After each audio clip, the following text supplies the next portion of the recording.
L'amnésie rétrograde, comme celle de Jaël, n'est pas un simple mystère médical, c'est un véritable casse-tête neurologique. Elle peut être temporaire ou permanente selon la gravité des dommages cérébraux. Elle survient souvent après des chocs émotionnels, des infections ou alors un manque d'oxygène. Pour Jaël, il semble que son amnésie soit survenue sans événement déclencheur clair, rendant son cas encore plus fascinant ou plutôt complexe pour la communauté médicale. Ces médecins n'ont toujours aucune explication. Les chercheurs savent que notre cerveau fonctionne comme une gigantesque base de données, enregistrant chaque souvenir, chaque émotion, chaque instant. Mais que se passe-t-il lorsque cette base de données est endommagée? Le cerveau, face à un traumatisme comme une opération, peut bloquer ou effacer certains souvenirs pour protéger la personne. Cela agit un peu comme un mécanisme de défense naturel contre le stress ou les émotions difficiles. Mais toutefois, dans le cas de Jaël, ce processus a mal tourné.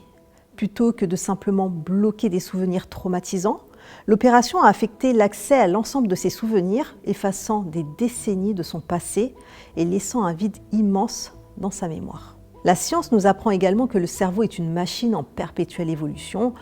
Des études sur la plasticité cérébrale montrent que même après des lésions graves, il existe une capacité de réorganisation. Mais cependant, dans le cas de Jaël, la perte de mémoire semble irréversible. Les connexions neuronales qui stockaient ses souvenirs passés semblent endommagées de façon permanente.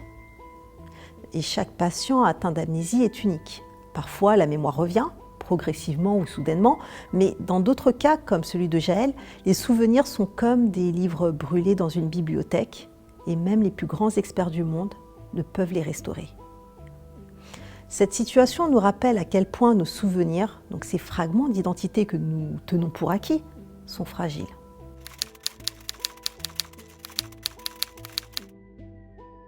Pour Jaël, cette amnésie a été un véritable cataclysme émotionnel. Chaque jour, elle se réveille face à des inconnus, sa famille, ses amis et même son propre fils, Kyrian. Chaque interaction devient une énigme à résoudre et les photos de famille n'éveillent plus rien en elle. Elle raconte avec une sincérité poignante qu'à l'hôpital, quand sa mère a tenté de l'enlacer, elle a eu un espèce de mouvement de recul, incapable de la reconnaître. Réapprendre à connaître son fils et accepter cette nouvelle réalité ont été des épreuves immenses. De plus, Jaël a dû réapprendre des gestes quotidiens simples. Si sa mémoire sémantique, qui est sa capacité à lire, à écrire ou à parler, n'a pas été altérée, sa mémoire procédurale, elle, a été sévèrement touchée. Ce qui, pour beaucoup, est ancré comme un réflexe, par exemple, comme faire du vélo ou nouer ses lacets, n'était plus naturel chez elle. Les gestes devenus des habitudes au fil du temps